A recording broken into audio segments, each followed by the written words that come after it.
Bismillahirrahmanirrahim. Alhamdulillahirabbil alamin wa sallallahu wasallam ala sayyidina Muhammadin khatamin nabiyyin wa ala alihi wa sahbihi ajma'in. Subhanaka la ilma lana illa ma 'allamtana innaka antal alimul hakim. Rabbi shrah li sadri wa yassir li amri wahlul 'uqdatam min lisani yafqahu qawli. Rabbi zidni ilma warzuqni fahma ya rabbal alamin. Qala Syekh Ahmad bin Husain bin Ruslan fi kitabih Az-Zubad atau Safwatuz Zubad ila al-qal bab jelaskan tentang tayamum. Tayamum adalah termasuk daripada maqasidut taharah, ya. Setelah al-wudu wal ghusl wa tayammum wa izalatun najasah. Jadi at-tayammum ini sebagai pengganti dari wudu dan mandi. Ya, wasailut taharah ada 4. Ada air, ada debu, kemudian ada batu, dan juga yang terakhir adalah alatud dabagh. Alat untuk menyamak kulit daripada bangkai sehingga menjadi suci. Adapun tayamum ini medianya memakai debu. Apabila tidak ada air digunakan untuk berwudu, tidak ada air digunakan untuk mandi, baik dia mempunyai hadas kecil ataupun mempunyai hadas besar, maka apabila tidak ada air, dia diperbolehkan untuk tayamum. Jadi tayamum ini media pengganti dari wudu dan mandi. Sehingga mandi atau berwudu lebih didahulukan daripada tayamum. Ya, kalau wudu itu menghilangkan hadas kecil. Adapun mandi menghilangkan hadas besar. Namun tayamum apakah menghilangkan hadas kecil dan hadas besar? Tidak. Meskipun tayamum tersebut sebagai pengganti dari al-wudu wal ghusl, namun tidak bisa mengangkat hadas, baik hadas kecil maupun hadas besar. Sehingga nanti akan kita jelaskan bahwasanya ketika seseorang berniat di dalam tayamum, bukan nawaitu tayammuma li rafil hadasil asghar atau nawaitu tayammuma li rafil hadasil akbar, tidak. Namun nawaitu tayammuma listibahati fardhis shalah. Ya, itu niat di dalam tayamum. Jadi tayamum ini bukan media untuk mengangkat hadas, baik hadas kecil maupun hadas besar, bukan. Namun diperbolehkan untuk menjalankan sholat.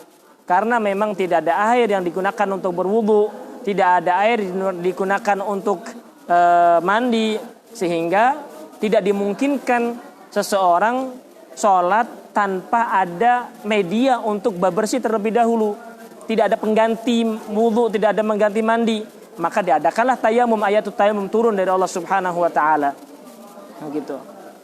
Sehingga tayamum ini sebagai rukhsah, diperbolehkannya untuk menjalankan ibadah sholat atau yang lainnya, ya. Namun sejatinya tayamum itu tidak mengangkat hadas, baik hadas kecil maupun hadas besar. Apa itu tayamum? At-tayammumu lughatan al-qasdu, menyengaja, menuju. Itu namanya tayamum. Wa syar'an isalu turab ilal wajhi wal yadain bi syarat makhsusah, yaitu menyampaikan debu ke muka dan ke kedua tangan bisyarat maksusah dengan syarat-syarat tertentu. Ini namanya tayamum. Banyak daripada kalimat bahasa Arab yang lughatan al-qasdu, ya. Al-hajju lughatan al-qasdu juga, ya. At-tayammum lughatan al-qasdu juga. Begitu. Jadi bertujuan, menyengaja. Ya, adapun secara syar'i yang dimaksud tayamum adalah iswalut turab, menyampaikan debu. Kemana? Ilal wajhi, kepada wajah, wal yadain, dan kedua tangan. Di dalam ta'rif daripada at-tayammum, kita akan mengetahui berarti alat untuk digunakan tayamum adalah at-turab.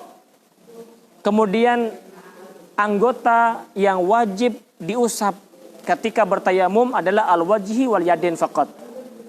Begitu. Berbeda dengan mandi. Kalau mandi seluruh tubuhnya. Berbeda dengan wudu. Wudu pun punya anggota wudu.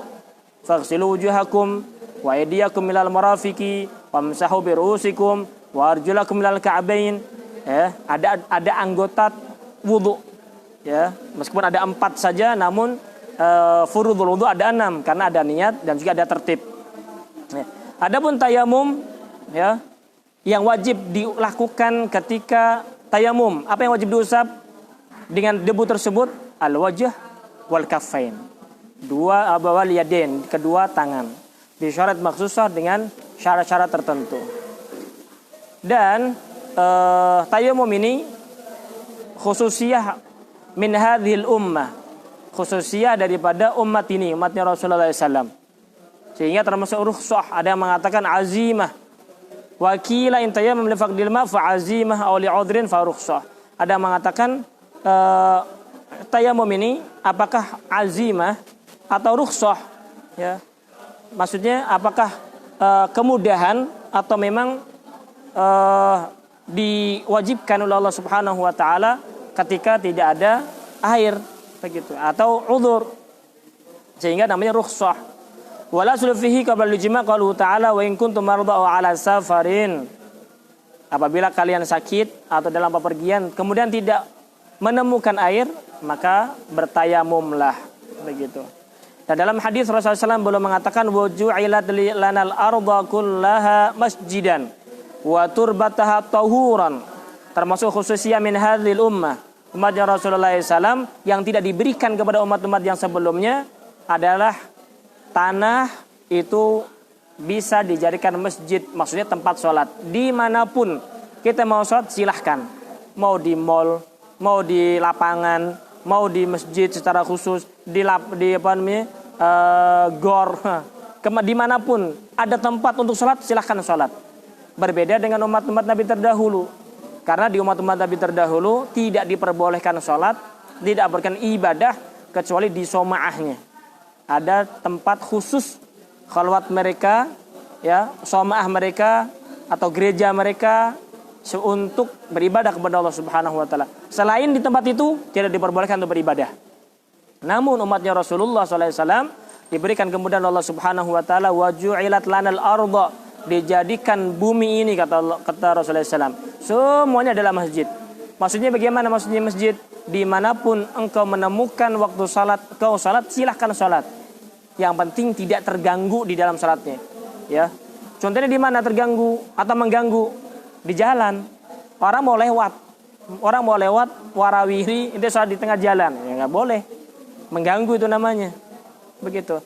Watur batuha tahuran, dan debu daripada tanah ini tahuran sebagai penyuci. Tahur ay tahir mutahhir. Tahuran ay tahir mutahhir, suci dan mensucikan. Begitu, itu namanya debu. Tayammumul muhditsi aw man ajnaba yubahu fi halin wa halin wajaba. Apa hukum tayamum? Ya, hukum tayamum ada 2. Ya, yang pertama yubahu fi halin, yaitu yang pertama adalah mubah, wa halin wajaba, yang kedua adalah wajib. Kapan diperbolehkan, dimubahkan, dan kapan diwajibkan untuk tayamum? Ya. Dan siapa yang diperbolehkan, siapa yang diperbolehkan untuk tayamum? Tayammumul muhditsi aw man ajnaba. Yang dianjurkan, yang diwajibkan atau diperbolehkan untuk tayamum ada 2 orang. Tayammul muhdits, yang pertama adalah orang yang berhadas kecil. Aw man ajnaba, atau orang yang mempunyai hadas besar. Al muhdits, ya, al murad bil muhdits adalah orang yang punya hadas kecil. Aw man ajnaba, orang yang mempunyai hadas junub, janabah, punya hadas besar. Tidak ada air, ya, untuk berwudu, tidak ada air untuk mandi, maka orang seperti ini yubahu fi halin, diperbolehkan untuk tayamum. Kadang diperbolehkan wa halin wajaba, dalam keadaan yang lain wajib untuk tayamum. Kapan diperbolehkan dan kapan diwajibkan? Ya. At-tayammum min man dzukira yubahu fi halin, diperbolehkan dalam keadaan satu hal, wa huwa wujudu udhrin, adanya uzur, yusawwiruhu ma'a qudratil mutayammim ala istimalil ma. Ada uzur, ya, yang memang dia alami, sebenarnya dia juga mampu untuk menggunakan air, namun ada uzur untuk tidak menggunakan air. Ya. Apa contohnya? Kaqadirin ala syira'il ma. Seperti ya ketika tidak ada air sama sekali. Cari-cari nggak ada air. Kemudian ada orang yang menjual air. Menjual air yuba'u bi aktsar min tsamani mithlih. Air ini dijual dengan harga yang begitu mahal. Sehingga kalau kalau membeli air tersebut dia nggak punya duit lagi. Harga air yang biasa ya apa nih yang dia kreng itu kan hanya 2.000 3.000 ya, ketika nggak ada air dijual 50.000 100.000 satu jerigennya itu. Berarti hal yang seperti ini kalau memang seandainya yuba bi aktsar min tsamanil mithl, dijual lebih daripada harga yang biasa, orang seperti ini tidak diwajibkan untuk membeli, tapi diperbolehkan untuk tayamum langsung. Ada namanya mubah. Ada air, tapi ketika mau membeli nggak bisa karena dijual dengan harga yang mahal. Ya, syariat memudahkan. Ente nggak wajib beli sekarang. Ente nggak wajib beli, ente diperbolehkan untuk tayamum sekarang. Begitu. Wa kaman tayammama awalul waqt, seperti orang yang tayamum di awal waktu. Waqad alima, dia tahu atau menyangka bahwasanya nanti di akhir waktu akan ada air. Contoh, sudah ada informasi bahwasanya ya dalam suatu desa atau daerah jadi koordinasi sama orang yang membawa air, bahwasanya nanti jam 3 akan datang air. Jam 3 akan datang air. Itu di akhir-akhir zuhur. Ya, tapi pasti akan datang, akan ada. Udah dikasih khabar, ini di jalan. Ya. Begitu. Alima audhana wujudal ma' akhirahu. Orang seperti ini diperbolehkan untuk tayamum di awal waktu untuk sholat dengan awal waktunya. Jadi nggak wajib untuk menunggu sampai akhir waktu, sampai jam 3-nya untuk menemukan air yang datang tersebut. Ya, untuk mendapatkan air yang memang diantar orang, tapi datangnya di akhir waktu. Ya, ada air akan datang di akhir waktu. Kemudian kalau seandainya dia nggak memakai air, di tayamum bisa sholat di awal waktu. Dia sudah cari-cari kemana-mana nggak ada. Hanya dapat khabar tadi akan datang air di akhir waktu. Maka orang seperti ini yubah, dia diperbolehkan untuk tayamum di awal waktu dan sholat di awal waktu tersebut dengan tayamum tadi. Ketika air datang, apakah batal tayamum? Enggak batal, karena dia sudah menjalankan sholat. Begitu. Wajibu fi halin, dan juga wajib dalam keadaan yang lain, bahwa ajzul mutayammim an istimalil ma, yaitu orang yang bertayamum tidak mampu untuk menggunakan air. Ketika tidak mampu menggunakan air, maka hukumnya wajib untuk bertayamum. Karena tidak ada media lagi. Media untuk bersuci, untuk menghilangkan hadas, baik itu hadas yang terbesar adalah mandi dan wudu. Kedua-duanya menggunakan air. Ketika tidak ada air, nggak bisa mandi, nggak bisa wudu. Bagaimana dia? Maka dia diwajibkan untuk bertayamum. Jadi tayamumul muhdisi aw man ajnaba, tayamumnya orang yang muhdis, orang yang punya hadas kecil. Aw man ajnaba, atau yang punya hadas besar, orang yang junub, ya, yang melakukan hubungan suami istri atau bermimpi keluar mani. Maka orang seperti ini yubahu fi halin.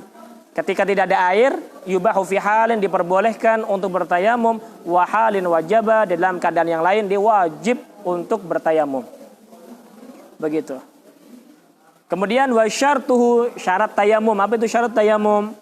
Ya, syarat itu wajib dilakukan sebelum dan ketika dan setelah tayamum. Ada 6 syarat harus dipenuhi. Baik itu sebelum tayamum, kemudian dalam keadaan tayamum, syarat itu masih ada. Setelah tayamum untuk menjalankan sholat, itu pun masih ada syarat tayamum. Itu namanya syarat. Ya, perkara yang wajib dipenuhi sebelum, ketika, dan sesudah.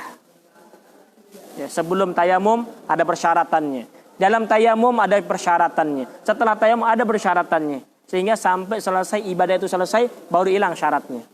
Begitu. Wa syartuhu, syarat daripada tayamum, khaufun min isti'mali ma, yaitu takut dari menggunakan air. Ya. Takut dari menggunakan air. Di sini bukan berarti tidak ada air. Airnya ada, tapi dia takut untuk menggunakan air, sehingga wujuduhu kal adam. Adanya air seperti tidak ada. Ya. adanya seperti tidak ada. Ya. Karena apa? Ada air di sampingnya, namun dia tidak mampu dan tidak bisa menggunakan air tersebut karena ada rasa takut. Takut dari mana? Ya, kalau seandainya dia menggunakan air tersebut akan bertambah parah sakitnya. Ya, masalah di tangannya atau di mukanya, ya, ada korengnya. Kata dokter, wahai fulan, ini jangan sampai kena air dulu. Kalau kena air ini bahaya. Ya, bisa tambah parah. Nggak akan pernah sembuhnya juga semakin lama. Maka orang seperti ini diperbolehkan untuk bertayamum. Kenapa? Karena khaufun, ada rasa takut dari menggunakan air. Paham? Jadi takut dari menggunakan air. Jadi airnya ada. Airnya ngucur, ada banyak. Tapi karena dia punya penyakit, ya, kalau seandainya menggunakan akan menjadi bahaya, maka dia diperbolehkan untuk tidak menggunakan air, namun diperbolehkan langsung tayamum. Atau surah yang kedua, contoh yang kedua, khaufun min istimal lima adalah ada air banyak, namun ketika mau mendatangi air tersebut akan menjadi bahaya. Contoh, ya, ada air dalam suatu hutan.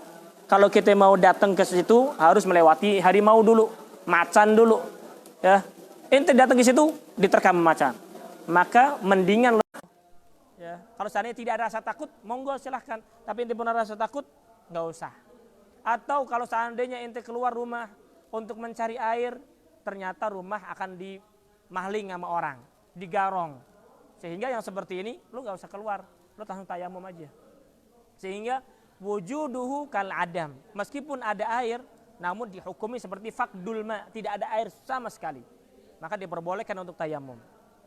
Yang kedua, au fakdu ma'in fadilin 'anil dhama. Kalau yang ini tidak ada air secara hissi, secara nyata tidak ada air. Jadi fakdul ma, tidak ada air, dibagi menjadi dua.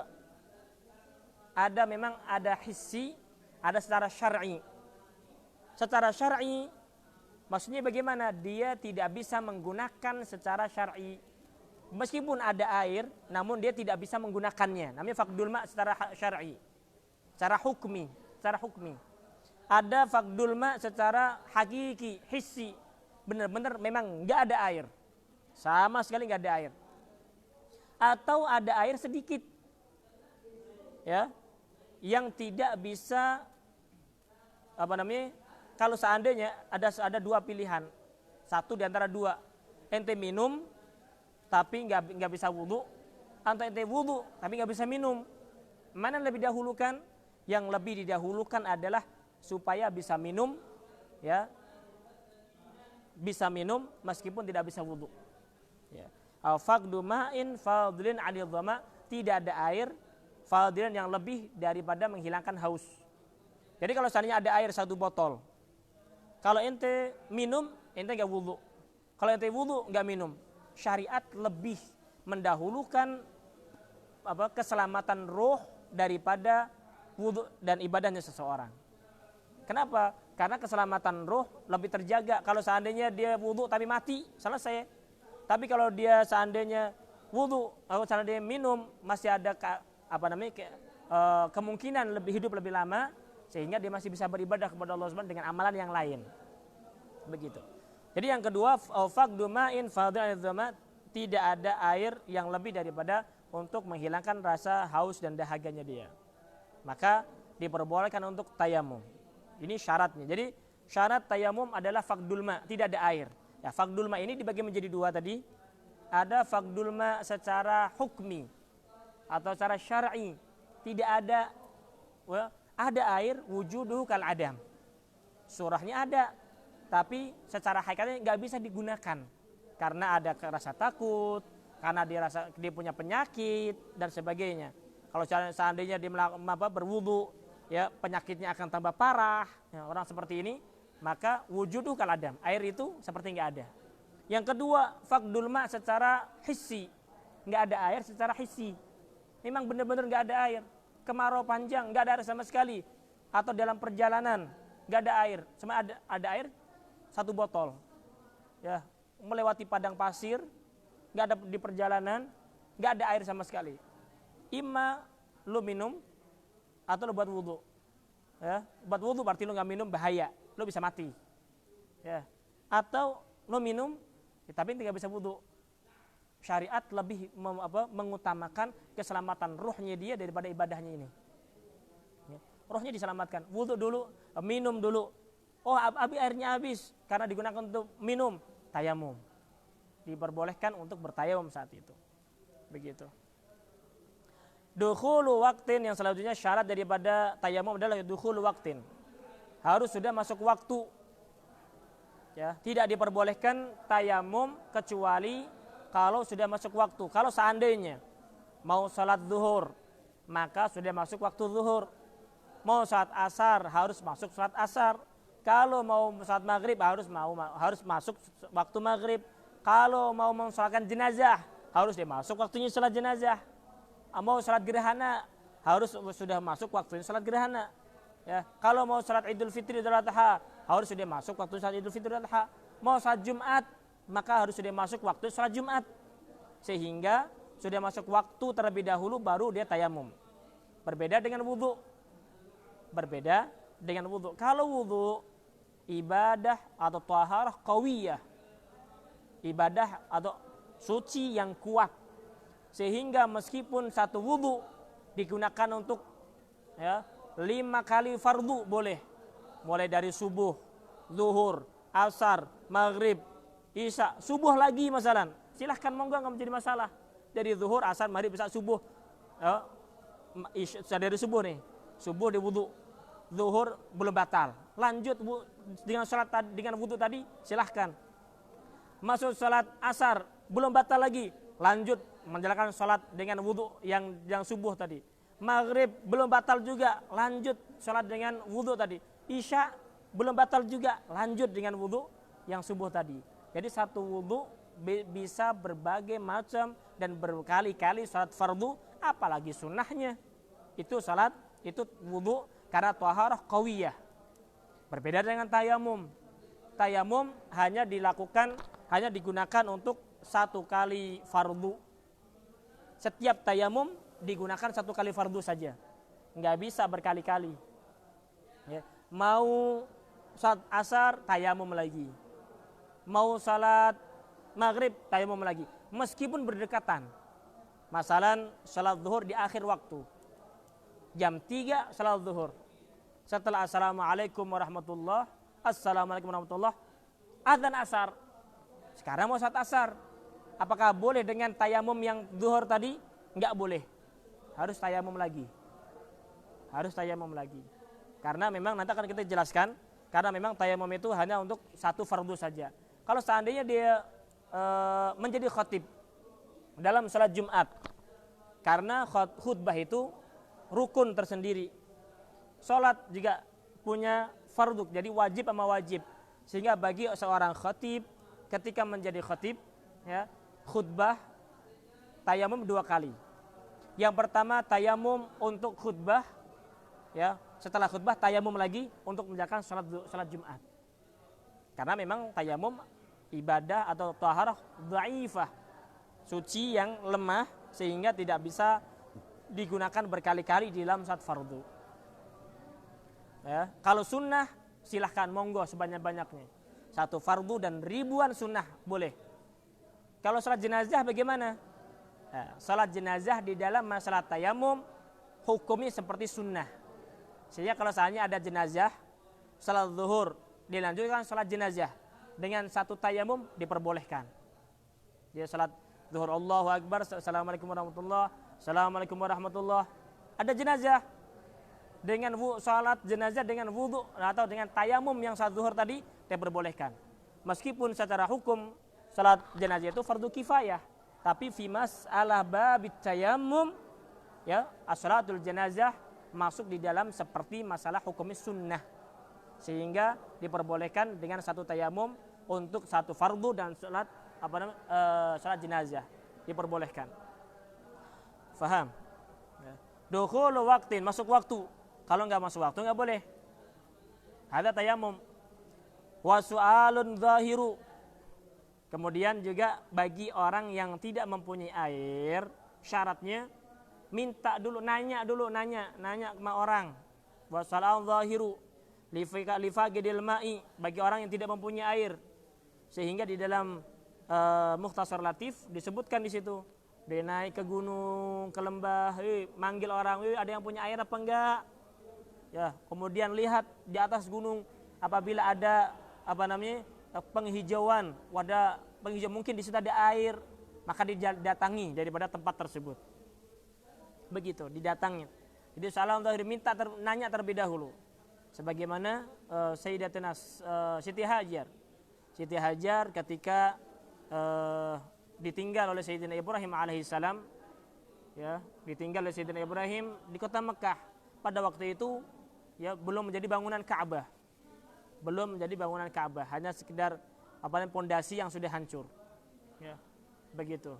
Karena di masa Nabi Nuh alaihissalam, ya, Ka'bah itu roboh, sehingga masih ada pondasi aja.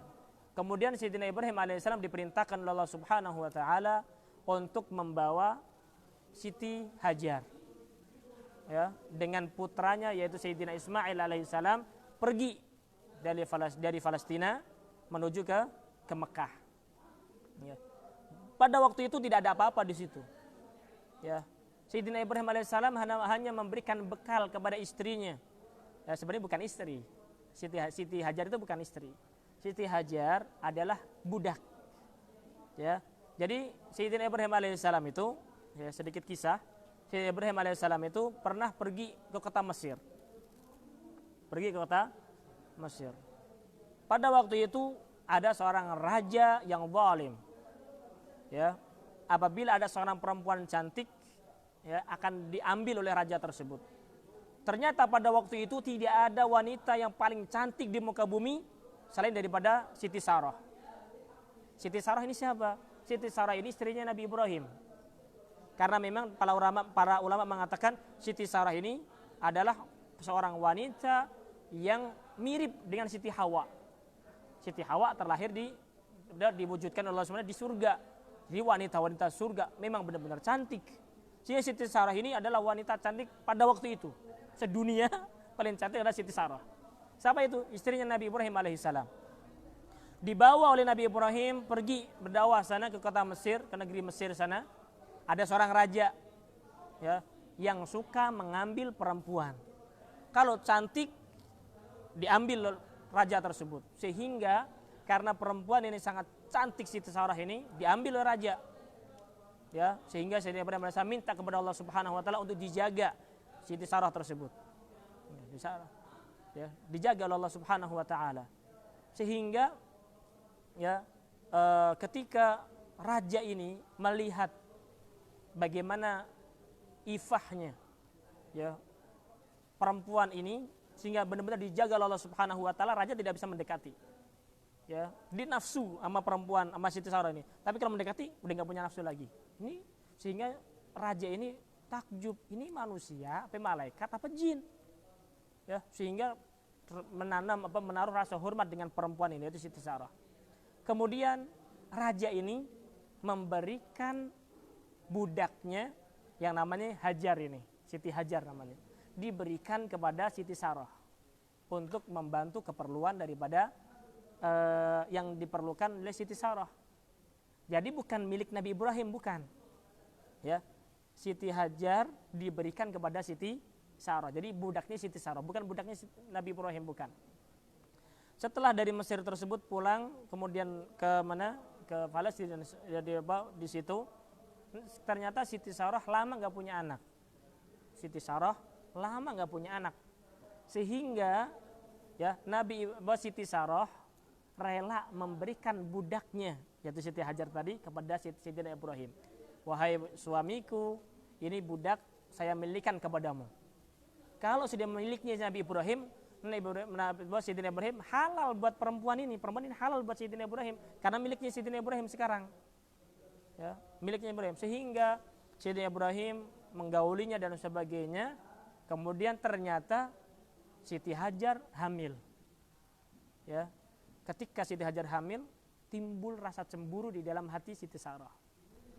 Ya, karena kan tujuan Siti Sarah memberikan Hajar kepada Sayyidina Ibrahim karena memang beliau lama nggak punya anak. Ya, kemudian ternyata Sayyidina Ibrahim benar punya anak, hamil di perempuan ini, Siti Hajar hamil, ya, mempunyai, kemudian lahirlah seorang anak yaitu diberi nama Ismail ini. Ya. Sifat perempuan nggak bisa hilang daripada rasa kecemburuan.